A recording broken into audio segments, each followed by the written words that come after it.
The old house on Maple Street had long been abandoned, its windows clouded with dust and its garden overgrown with ivy. It was the sort of place children whispered about, daring one another to step onto the creaky porch. But when 11-year-old Lily Thompson and her mother moved in, she saw something different. The house, she felt, was simply waiting to be loved again. One rainy afternoon, as Lily explored their new home, she discovered a door she hadn't noticed before. It was tucked away at the end of a narrow hallway, its handle cold and brass. With a gentle push, the door creaked open to reveal a kitchen unlike any she had ever seen. The kitchen was grand, with deep wooden countertops and copper pots that gleamed despite the dust everywhere else. A massive stone fireplace stood at one end, and an old-fashioned stove occupied the other. The room smelled faintly of cinnamon and something unfamiliar yet comforting. Lily stepped inside cautiously. As she did, a soft hum filled the air. The chandelier flickered to life, casting a golden glow over the kitchen. Then, to her astonishment, the rolling pin on the counter wobbled before rolling toward her. The cabinets rattled slightly, as if greeting an old friend. "Hello?" Lily whispered. At first, there was silence. Then, a cookbook on the shelf fluttered open, its pages flipping rapidly before settling on a recipe: Grandmother Elsie's Secret Apple Pie. Lily hesitated before reading the ingredients aloud. "Flour, sugar, butter, apples."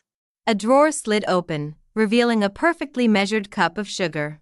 A sack of flour shifted slightly. The rolling pin rolled toward her again, as if urging her to begin.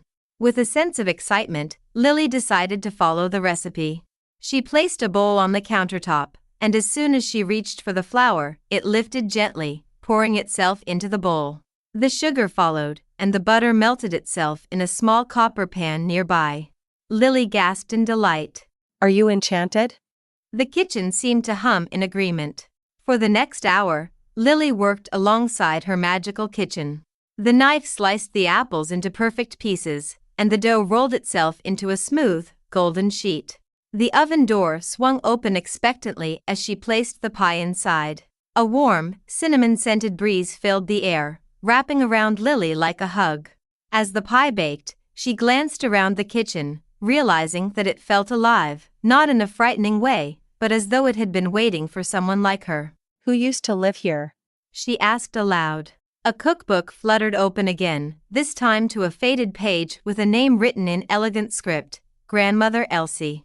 Below it, in smaller letters, was another name: Margaret Thompson.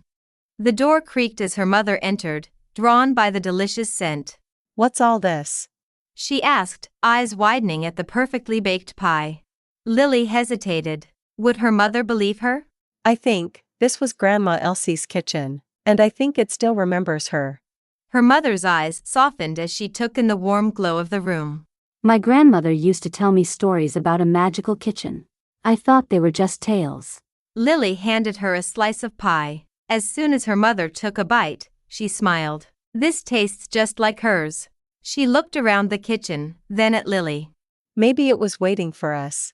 From that day forward, the kitchen became their favorite place in the house. Together, they baked, cooked, and filled it with laughter. The kitchen, once abandoned and forgotten, was alive again, not just with magic, but with love.